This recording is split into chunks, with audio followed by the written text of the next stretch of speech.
who wants to put me in jail, even if they want to put me in jail for a teensy bit of time, who say, I'm not voting that way. I'll vote green, I'll vote libertarian, I'll vote peace and freedom, I'll vote marijuana party. Well, you add all those up. Now, we said it's 3.5%, but it's 7% of what you need to win, because you only need 50% plus one vote to win. So it's about 7% of what you need to vote. And here's our challenge to the Democratic Party. You're not going to get those votes too much unless you start changing your tune. And if Gore had said, well, I think we should investigate the scientific value of medical marijuana, he would have gotten that 7%. Well, I just think it's very hypocritical that we haven't criminalized tobacco use, that we haven't criminalized alcohol use, but gee, we did try that before. You know, America is founded on freedom. And with that goes personal accountability and responsibility. And again, you smoke marijuana, do harm to anybody else, put yourself in a position to do harm to somebody else, just like alcohol.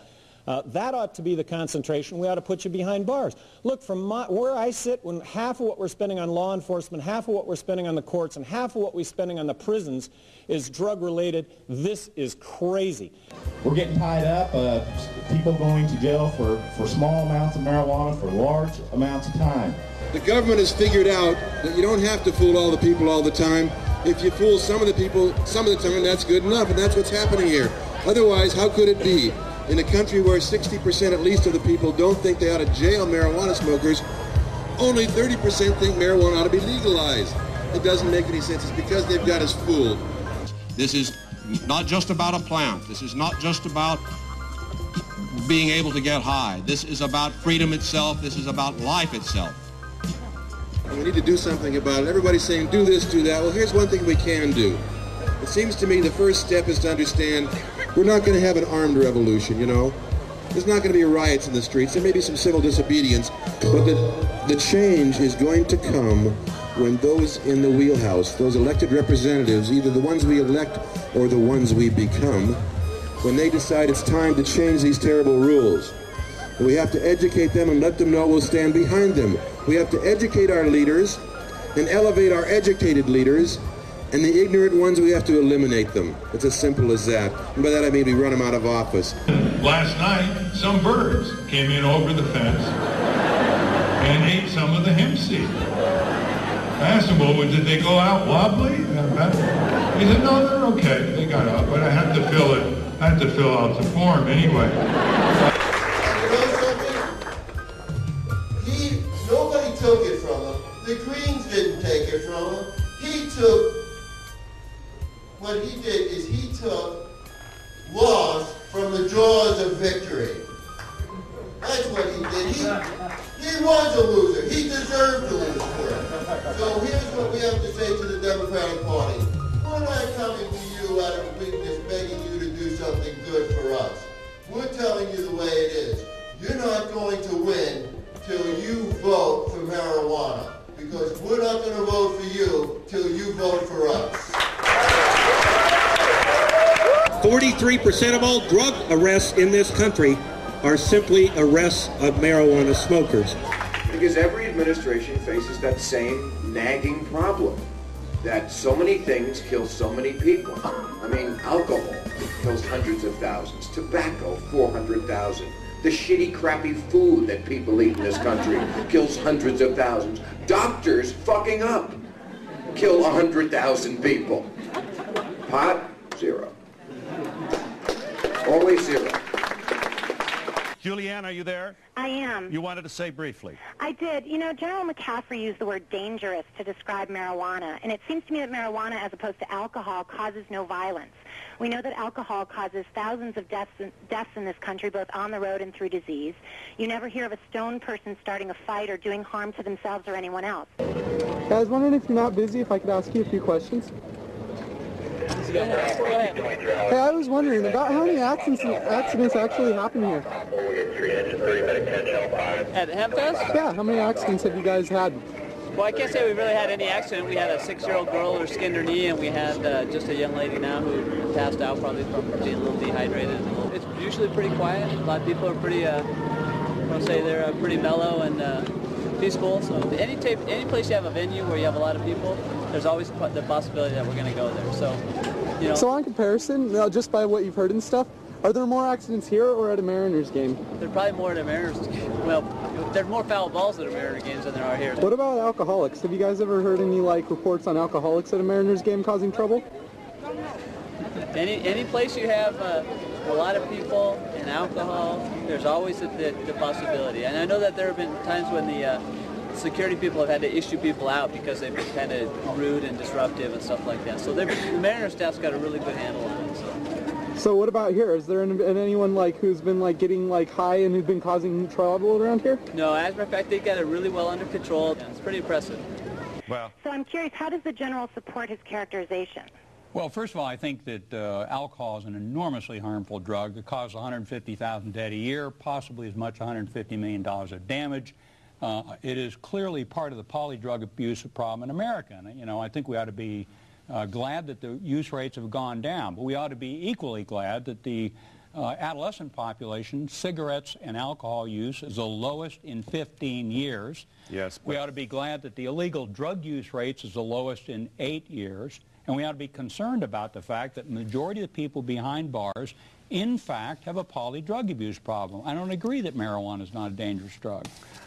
Neither does the National Institute of Drug Abuse, probably more importantly than what I think. You're not suggesting, did you suggest that you thought prohibition worked? Well, I didn't talk about it. Governor Johnson did. Marijuana prohibition is a failed public policy because we are needlessly destroying the lives and careers of hundreds of thousands of good citizens each year in this country for no good purpose. We have declared war against a whole segment of our population for no cause. The American public know the difference between marijuana and more dangerous drugs. They know the difference between marijuana and violent crime, and they oppose overwhelmingly spending $25,000 a year to lock up a nonviolent marijuana smoker. Specifically, the Normal Foundation commissioned the National Zogby poll a few months ago, and we found that 61% of the American public are now on our side. They said they oppose arresting and jailing marijuana smokers. 61%. Not only are we getting 80% in the polls, not only the farmers behind it, not only the voters going to pass this thing, but also in South Dakota they have a jury power initiative, which means that the juries should be informed that they have a right to vote their conscience in the interest of justice if they think the law is wrong. You've got to get involved. Please, for the sake of the next person to go down, for the sake of the cancer patients and MS patients, for the sake of the ancient timber that's left 20%, please get involved. But now all the VW TDIs are turbo diesel injected, and you can buy them at VW. And actually, there's a fella right here in Ballard, Dan Freeman. He has Dr. Dan's Alternative Fuel Works. He's selling biodiesel. You can buy it for your car. And he told me yesterday, he was here, he's got about 30 or 40 accounts, people who have brand new VWs that have never run on fossil diesel. They bought them because they found out you could do this kind of fuel. And those cars, I guarantee, are going to last twice as long as the fossil ones. Do you get better gas mileage? It's about the same gas mileage, but a lot less wear and tear on the engine. And better emissions. Yeah, way better emissions. 60, 90% better. If you tried to pass emissions, the emissions test? They probably wouldn't even show up on their meter. And of course, whenever I go anywhere, I take you with me, and I make sure that other people know that Americans are good, caring people who have politicians that are not listening to them today, and that's it. But we need to put on the pressure. There is no reason why a single patient should worry about competing against the petroleum industry, which is destroying our planet by substituting this plant with over 50,000 products. There is no reason why those chemical products should continue to do the destruction they're doing.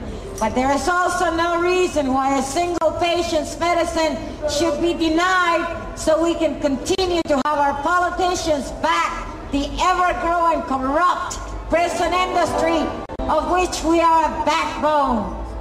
We've got to end that. Now the election time has come, and you need to demand responsibility and compassion from your legislators who can no longer outlaw those instincts for you. Let them know you know, and let the true spirit of love keep on guiding you. Keep up the good work. It's changing around the world, but it's changing from the local level up. So what we got to focus on is mobilizing local networks that can pass local law that favors the local green economy and the green enterprises, the organic, the recycling, the solar, the hemp, the decriminalization of pot. And also, those local laws will be how we will stop the World Trade Organization, the Free Trade Area of the Americas, the IMF, the World Bank, all those big money, global government, global corporate institutions, because they will not be able to beat us in hundreds and hundreds of local communities. They won't even be able to send out enough of their flax to do the propaganda work. So that's how we're going to transform this system. Thank you very much. I don't want to see nobody in jail. I've experienced, and it's not a fun place, especially for young kids. So I'm going to let Vivian have it back here. Oh wait, I want to let Shireen here talk for 1 second here, and let her describe what's going on in her family. Her husband is Dennis that had 20 to life. Hi. The DEA came in and kidnapped my husband on March 28th. It's taken all I can to stand up here and talk, but I brought a petition today. I'd like to have every one of you sign it. Just send the federal government a message that this isn't okay. We're destroying American families. I mean, my husband's facing 20 to life. My 2-year-old child doesn't recognize his dada anymore. He's been there for 5 months, and they won't bail him out, or they won't let him out on bail. And I mean, I don't know what else to do, you know, but get the awareness out there and let people know this is happening. Out of fear based on ignorance, good and well-intentioned people have allowed a brutal and heartless crusade to be perpetrated against kind, sensible, and responsible Americans. This crusade in the name of fighting addiction and abuse, crime and violence is a war against certain Americans. They call it the drug war. They say they want a drug-free America. Drug-free. Zoloft, Vicodin, Halcyon, Viagra, morphine, Valium, OxyContin. Drug-free America. How can our intelligence be so insulted? Since 9/11, how many terrorists have been arrested? And how many people like my husband? That's right, too damn many. I want you to imagine an army of black-clad, faceless, shielded troopers breaking down your doors and rushing into your sacred home. Laser dots cover your chest and head and those of your family, children, and friends. You're handcuffed. You're thrown down on the floor. They take you away and deposit you like a slab of dead meat into a cell, barren and cold. They persecute you for having some flowers from the magic plant. Enough is enough. I'd like to give this back to Will. Thank you. Let's hear it for Shireen. That is what's going on in America today, and it's up to us to stop it. Marijuana prohibition invites the government into areas of our private lives that are frankly just inappropriate.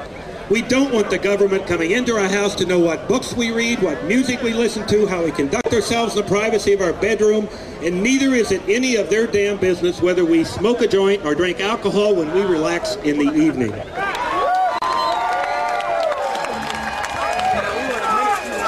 The drug war is a sham. It's a lie, an evil crusade against our culture. Bring it down now! They can't sit up there and look down on people who want to be free. We are going to be free. Take back your freedom. Do you know why this is called Hemp Fest and not Pot Fest? There's a book that was written in 1980, I think 89 or 88 or something like that. Do you know what that book is? The what? The Emperor Wears No Clothes. Do you know who the Emperor, the Hemperor of our entire, the godfather of our movement is? What's his name? Jack! Do you love him? Yeah. Then I want you to say, we love you! We love you! Ladies and gentlemen, the man responsible for our movement, the father of our movement, we would not be here without him. We would not be Hempfest. How can we show our love? We have one chance to show your love to Jack Hemp!